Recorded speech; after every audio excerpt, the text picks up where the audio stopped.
Welcome. Come on in. It's Thursday and it's happy hour. Home happy hour to be exact. So grab a drink and let's get started. Hi everybody. It's Claire Paris with Paris Group Realty, LLC. And April is Fair Housing Month. And before we started doing this, I kept thinking to myself, why do you care? Why do you care that it's Fair Housing Month?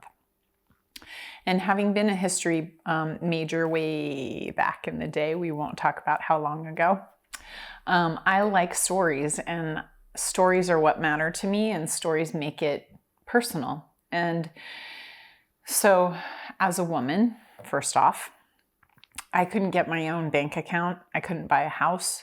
I couldn't have a credit card in my name in my lifetime. Think about that. For people of color, we in Portland redlined, which you probably don't know what that means, but lenders literally drew red circles around neighborhoods that were predominantly Black and said, no, we will not loan there, to keep the prices down and to keep their paper good. We have historically as a nation said, no, you can't live in this neighborhood. We don't want people like you. And still today in Portland, there are HOAs that specifically exclude people of color, still to this day. So one of the things that actually in the state of Oregon right now, they're trying to pass a bill that would eradicate all of the HOAs that are specifically racist. But I mean, I was just talking to a lawyer that we regularly work with, and he explained what a difficult process this is. So even if it's a defunct homeowners association from the 1915, you still have to have all of the owners of all of the homes in that subdivision get together, and you have to pay a lawyer to draft articles to remove it.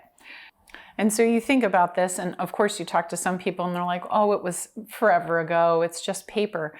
But put yourself in someone's shoes and you get a document, I don't know, 2 weeks into the process, you've fallen in love with this house, you've spent a bunch of time and money on it, you've done inspections on it, and all of a sudden you see a document that specifically forbids you or your grandmother from living there.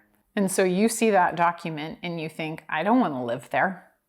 And of course, even though it's no longer enforceable, it still has the same effect of the original intention of that document, which was to exclude people of color from that community.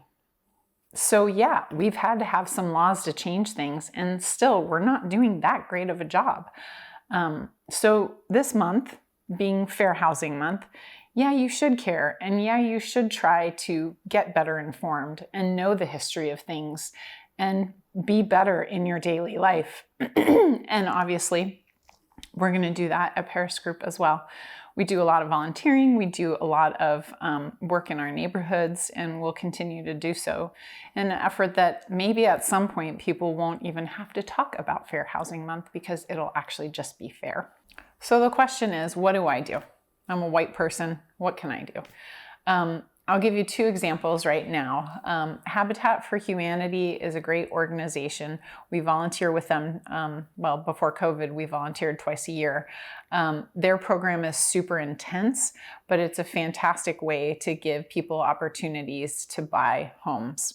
And you also get to build the home too, which is kind of cool. So that's one opportunity. And then there's another organization in Portland called Ownership PDX, and they have started a organization where they have an application process, and then if you're accepted, they'll come and take care of your home and do a bunch of deferred maintenance on it so that you can stay in place. So, you know, a roof replacement or clean up the landscaping or repair dry rot, stuff like that. So there are definitely opportunities in your neighborhood to be able to make a difference. I think all of this starts with education. So if you want to learn more about this, we're going to put links below so that you can check it out. And of course, you know, at the end of the day, you got to do what feels right to you. And hopefully your moral compass will be a good guide. Thanks for sharing this topic because I know it's interesting and can be difficult. And of course, comment below. I want to hear what you have to say. Take care and we'll see you next week.